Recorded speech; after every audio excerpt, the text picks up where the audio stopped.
Hey there, today we're going to be looking at 4 ways to facilitate cultural diversity within our classrooms. I'm Charlotte with Colorful Teaching for You. Thank you so much for joining me.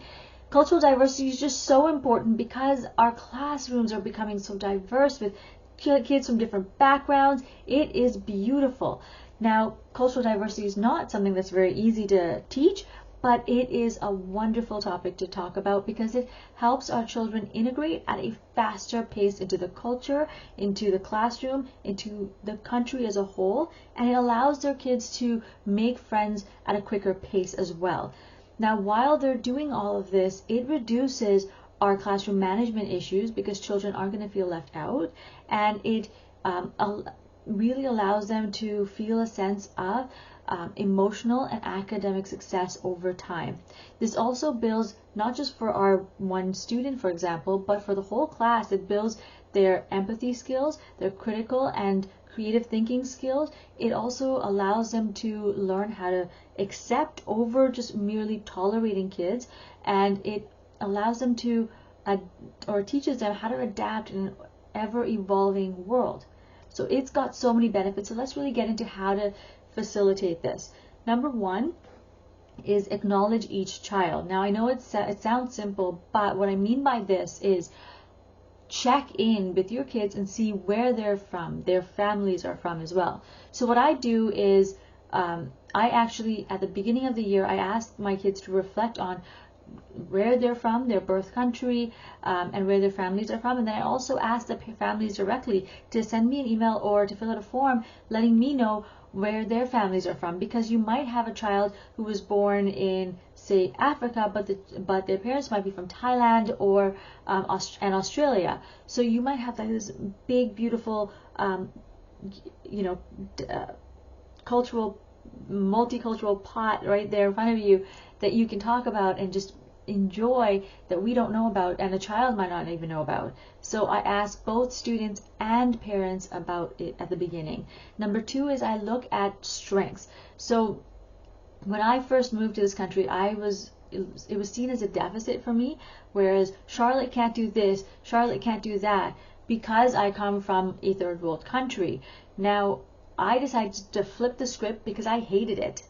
And so what I do is I look at what can my kids do, what are their gifts and talents. This is especially important for kids who are coming from third world countries, because it allows not just the kids to feel good about themselves, but it allows others to see that, we are all talented in some way. We all have something to contribute to this class, and we are going to be better together than apart. So that's one of the reasons I look at a strength-based perspective. The third thing I like to do is focus on culturally appropriate material. This is really important. So here you want to look at not just material written by one person who might have knowledge about the area, about another culture, but isn't actually from the culture. You want to look at material from an author that belongs to that culture, or who has done thorough research and engaged in a very deep and meaningful way with that culture. And if you aren't sure, talk to the parents or somebody else from that culture so that you know that you're using appropriate material, like, say storybooks, for example. So that way the parents and students and everyone feels connected to you and your class, and they feel appreciated and welcomed. Okay, so you're not just looking for the students, but their families as well. Now, this also allows you to have an open discussion about shared inequalities, and also about racist remarks that come up in popular culture, so that we're not stereotyping students. We're actually learning how to break free from those stigmas. The fourth one is engage in open discussion. So here we're going to take our, what we just talked about, where we're having a discussion with the students, and take it a step further. We're going to have them go deep and learn about their culture, and then teach it to the classroom. And the way I've done this is I've created resources for teachers to be able to use, because I've used them in my class, in a project-based way, where children are learning about, coming up with their ideas, doing research with their parents, learning about it from their parents, and then all the way up to presenting it to the class. How do we do this with our students?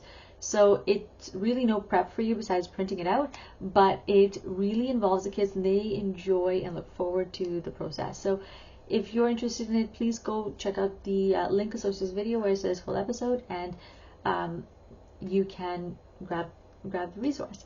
So let's recap what we've talked about so far. We've looked at the importance of talking or facilitating cultural diversity within our classrooms, and we looked at 4 ways of doing that. Number 1, acknowledge your student or each child. Number 2 is look at strengths. Number 3 is focus on culturally appropriate material. And number 4 is engage in open discussion. I hope you have a wonderful time engaging in cultural diversity this year with your students. In the meantime, remember to create, experience, and teach from the heart. Thank you so much for joining me. Take care, and I'll see you later. Bye.